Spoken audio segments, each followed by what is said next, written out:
Em meio a manchetes que gritam sobre crises econômicas, inflação e desafios sociais, um setor no Brasil parece viver em um universo paralelo, acumulando fortunas ano após ano. Os bancos. Lucro recorde dos bancos brasileiros atinge bilhões mesmo em cenário adverso. Lemos em todos os jornais. Mas como é possível que, mesmo em tempos de incerteza e dificuldades para a maioria da população, os gigantes financeiros do nosso país continuem a ostentar balanços tão exuberantes? Essa é a pergunta que ecoa na mente de muitos brasileiros. O espectador que luta para fechar as contas enquanto vê as instituições bancárias celebrarem resultados extraordinários. Você, o espectador, acha que sabe como os bancos realmente ganham dinheiro. Prepare-se para descobrir a verdade por trás dos balanços e desvendar um sistema que, de tão complexo, muitas vezes parece impenetrável. A percepção popular sobre a lucratividade bancária é, em geral, bastante simplista. A maioria das pessoas acredita que os bancos lucram principalmente com os juros cobrados em empréstimos e financiamentos, além de algumas taxas de serviço. É o que se vê na superfície. Você pega um empréstimo, paga juros, usa um cartão de crédito, paga juros ou anuidade, faz uma transferência, paga uma tarifa. Essa é a ponta do iceberg, a parte visível de um mecanismo muito mais intrincado e multifacetado. O modelo de negócios bancário, especialmente no Brasil, é uma tapeçaria complexa de operações, investimentos e estratégias que vão muito além do óbvio, desafiando a compreensão comum e revelando pilares de rentabilidade que poucos realmente enxergam. O Brasil se apresenta como um campo de estudo fascinante e, por vezes, alarmante quando falamos de sistema bancário. Nosso país possui um dos sistemas mais concentrados do mundo, com poucos grandes players dominando a maior parte do mercado. Essa concentração, aliada a juros historicamente elevados e um volume impressionante de transações diárias, cria um ambiente único para a lucratividade. Entender como essa máquina funciona não é apenas uma questão de curiosidade, mas uma necessidade para qualquer cidadão brasileiro que busca compreender a economia do seu próprio bolso. A relevância do tema permeia a vida de todos nós, desde o pequeno comerciante que precisa de crédito, até a família que tenta poupar para o futuro. Prometemos desvendar, nos próximos minutos, os mecanismos que sustentam essa lucratividade no contexto nacional, mergulhando nas profundezas de um universo financeiro que molda nossa realidade. Antes de continuarmos, inscreva-se no canal e nos diga nos comentários de onde você está assistindo.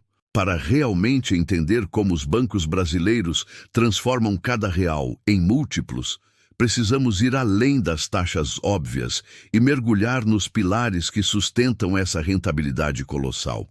O primeiro e talvez mais impactante deles é o que os especialistas financeiros chamam de spread bancário.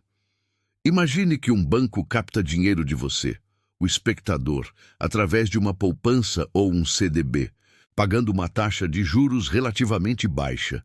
Em seguida, ele empresta esse mesmo dinheiro para outra pessoa, ou até mesmo para você mesmo, sob a forma de um empréstimo pessoal, um financiamento imobiliário ou um crédito para sua empresa, cobrando juros muito mais altos. A diferença entre o que o banco paga para captar e o que ele cobra para emprestar é o spread bancário. No Brasil, esse spread índice é notoriamente um dos maiores do mundo. Enquanto em países desenvolvidos ele pode variar de 2% a 5%, por aqui não é raro ver spreads e os médios superiores a 15%, e em algumas modalidades de crédito ele pode disparar para patamares muito acima disso. O sistema bancário brasileiro justifica essa diferença gigante com argumentos como a alta inadimplência, a complexidade tributária, os custos operacionais e a burocracia. E, de fato, esses fatores exercem alguma pressão. No entanto, o espectador precisa se perguntar: até que ponto essas justificativas realmente explicam uma diferença tão abissal em comparação com outras economias? A verdade é que a combinação de uma demanda por crédito sempre presente e uma oferta concentrada em poucas instituições cria um ambiente onde os bancos têm um poder de precificação enorme, resultando em margens de lucro elevadíssimas e, consequentemente, em maior lucratividade. Mas não é só nos juros que os bancos encontram sua mina de ouro. As taxas e tarifas, que muitos de nós, o espectador, consideramos apenas pequenos valores, representam uma fonte de renda gigantesca e constante. Pense na tarifa de manutenção de conta, nos custos de saques excedentes, nas taxas de transferência, nos pacotes de serviços essenciais que você paga todo mês. Individualmente, podem parecer insignificantes, mas quando multiplicamos por milhões de clientes e centenas de operações diárias, o volume total se torna astronômico. Os bancos são mestres em empacotar esses serviços, dificultando a comparação e a negociação por parte do consumidor. Muitas vezes, o espectador paga por serviços que nem utiliza plenamente, simplesmente por conveniência ou falta de conhecimento sobre alternativas. Essa pequena grande renda das tarifas é um fluxo de caixa previsível e de baixo risco, contribuindo maciamente para os balanços positivos. Além do spread e das tarifas, há um terceiro pilar, muitas vezes menos compreendido pelo público, mas de extrema importância: a tesouraria e os investimentos. É aqui que o dinheiro dos clientes, aquele que está parado na sua conta corrente, na poupança, nos depósitos à vista, é colocado para trabalhar no mercado financeiro. Os bancos não deixam esse capital ocioso. Eles o investem em títulos públicos, operações de câmbio, derivativos e outras aplicações financeiras de alta sofisticação. É como um cassino para os bancos, mas um cassino onde eles frequentemente têm uma vantagem considerável devido à expertise e ao volume de capital.